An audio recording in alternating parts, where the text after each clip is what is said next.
Welcome to Diya vlogs. இன்னைக்கு நம்ம என்ன பார்க்க போறோம்னா இட்லி எப்படி சாஃப்டா செய்யறது நான் உங்களுக்கு செஞ்சு காட்ட போறேன். வாங்க பார்க்கலாம். ஃபர்ஸ்ட் இட்லிக்கு அரிசி ஊற போட்டுடலாம். இப்போ பாருங்க, நான் 3 டம்ளர் அரிசி எடுத்திருக்கேன்.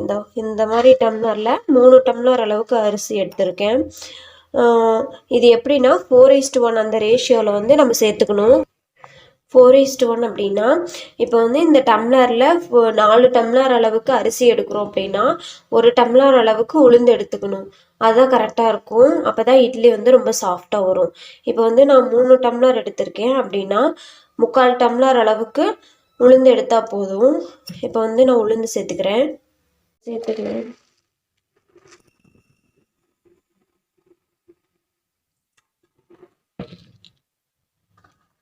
கரெக்டாக இருக்குன்னு நினைக்கிறேன். இது பாருங்கள், 3/4 டம்ளர் இருக்குது. இந்த அளவில் எடுத்துக்கணும் உளுந்து, அப்போ தான் சரியாக இருக்கும். இப்போ பாருங்கள், உளுந்து நான் சேர்த்துட்டேன். அடுத்தது இது என்னன்னு உங்களுக்கு தெரியும்னு நினைக்கிறேன். இது வெள்ளை சோயா பீன்ஸ். ஓகேவா? பாருங்கள் எப்படி இருக்குன்னு. இந்த சோயா கடையில் கிடைக்கும். இது வாங்கி சேர்த்துக்கோங்க. இது சேர்த்தா இட்லி நல்லா ஒயிட்டாகவும் நல்லா சாஃப்டாகவும் இருக்கும். இப்போ எப்படின்னா, இப்போ நான் 3 டம்ளர் அரிசி எடுத்திருக்கேன்னா 3 ஸ்பூன் அளவுக்கு சேர்க்கணும். இந்த மாதிரி ஸ்பூன் இருக்கு இல்லையா, இதில் 3 ஸ்பூன் அளவுக்கு சேர்த்துக்கோங்க. பாருங்க, நான் உளுந்துலேயே சேர்த்துக்கிறேன். 1 2 3 ஸ்பூன் அளவுக்கு நான் சேர்த்துக்கிட்டேன். இது ஒரு முக்கியமான விஷயம். நம்ம இதில் கொஞ்சமாக கடலைப்பருப்பு சேர்க்குறோம். அதாவது தான் பச்சை கடலைப்பருப்பு, மசாலா வடைக்கெல்லாம் சேர்ப்போம் இல்லையா, இந்த கடலைப்பருப்பு. நான் பாருங்கள் 3 டம்ளருக்கு இவ்வளோதான் சேர்க்குறேன். இது எதுக்காக சேர்க்குறோம் அப்படின்னா, இது தோசை ஊற்றும் போது நல்லா வாசமாக இருக்கும். தோசை நல்லா ஃப்ளேவராக இருக்கும். அதுக்காக தான் சேர்க்குறோம். இப்போ நம்ம எல்லாத்தையும் ஊற போட்டுடலாம். இப்போ பாருங்கள், 2 ஊற வச்சாச்சு. ஒரு 4 to 5 ஹவர்ஸ் நல்லா ஊறட்டும். அப்புறமா அரைச்சி எடுத்துக்கலாம். நல்லா ஊறிடுச்சு. ஒரு 5 ஹவர்ஸ் ஆகிருக்கு.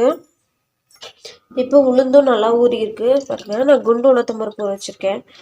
இந்த சோயா, இந்த கடலைப்பருப்பு பாருங்க, எல்லாமே நல்லாவே ஊறி இருக்கு. கடலைப்பருப்பு பாருங்க, எல்லாம் நல்லா ஊறி இருக்கு. இப்போ நம்ம அரைச்சி எடுத்துக்கலாம்.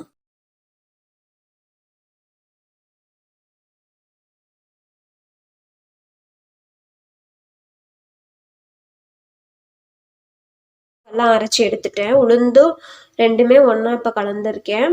இப்போ இதில் கொஞ்சமாக உப்பு, அப்புறமா சோடா,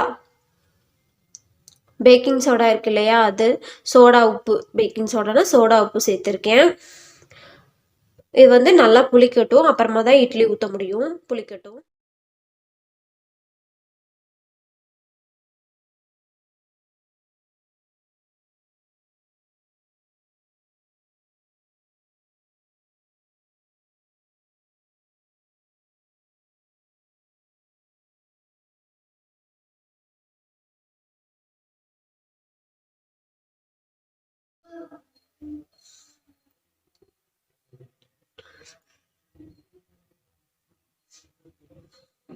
இட்லி பாருங்க எவ்வளோ சாஃப்டா இருக்குன்னு.